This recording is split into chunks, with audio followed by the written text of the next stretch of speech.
Actually আমরা sacrifice করতেছি, ফ্যামিলির সাথে কেউ ঈদ করতে পারছি না। আমরা যারা আজকে থেকে তো আমাদের ক্যাম্প স্টার্ট, তো যারা দলে আছেন সবাই খুবই ভালো ফেজে আছেন।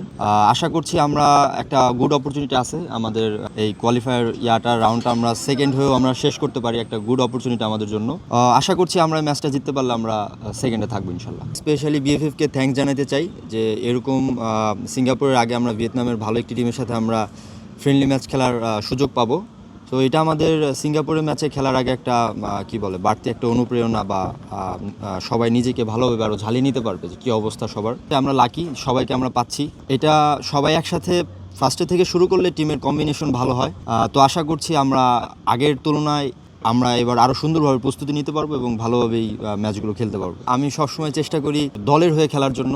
তো আমাদের স্পেশালি আমি যদি বলি, আমার ফার্স্ট প্রায়োরিটি থাকবে যে দলকে আগে কীভাবে জেতানো যায়। এরপরে যদি অপরচুনিটি আসে অবশ্যই চেষ্টা করব গোল করার জন্য, বাট অ্যাট ফার্স্ট আমার প্রায়োরিটি হচ্ছে গোল করানো বা দলকে জেতানো। আর একটু অনুপ্রেরণা যোগাবে এটা যে আমরা এই ম্যাচগুলোতে 2টা ম্যাচ ড্র হয়েছে। তো আস্তে আস্তে আমরা তো আমাদের এই ধারাটা আমরা অব্যাহত রাখার চেষ্টা করি সবসময়। তো এখন চেষ্টা থাকবে, যেহেতু ড্র হয়েছে, এখন আরেকটু ভালো করার, যেভাবে হোক আমাদের ম্যাচ দুটো উইন করে বের হওয়ার। অ্যাকচুয়ালি আমরা স্যাক্রিফাইস করতেছি, ফ্যামিলির সাথে কেউ ঈদ করতে পারছি না। তো at the end of the day আমাদের চেষ্টা থাকবে যেন আমরা ভালো একটা রেজাল্ট করতে পারি এই আসন্ন দুটি ম্যাচে।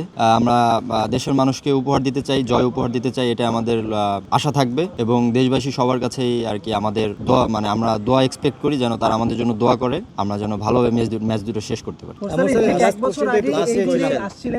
হামজা চৌধুরী, আপনার কাছে কি মনে হয় এই এক বছরে বাংলাদেশের স্ট্রেংথ কত পার্সেন্ট বাড়ছে? না, আমি এটা 100% একমত আপনার সাথে। আসলে আমাদের দলের স্ট্রেংথ অনেক বাড়ছে। আমরা অনেক টিম মেম্বার যারা আছে আমরা অনেক মোটিভেটেড। আমরা এখন দেখা যাচ্ছে আগে রিসেন্টলি আমরা আমাদের থেকে বেটার র্যাঙ্কিংয়ের টিমগুলোকেও আমরা আসলে আপনারা দেখেছেন হয়তো, আমরা সবসময় চেষ্টা করি একদম হেড টু হেড ফাইট করার জন্য। তো আমি বলতে চাই আমাদের স্ট্রেংথ এখন অনেক ভালো।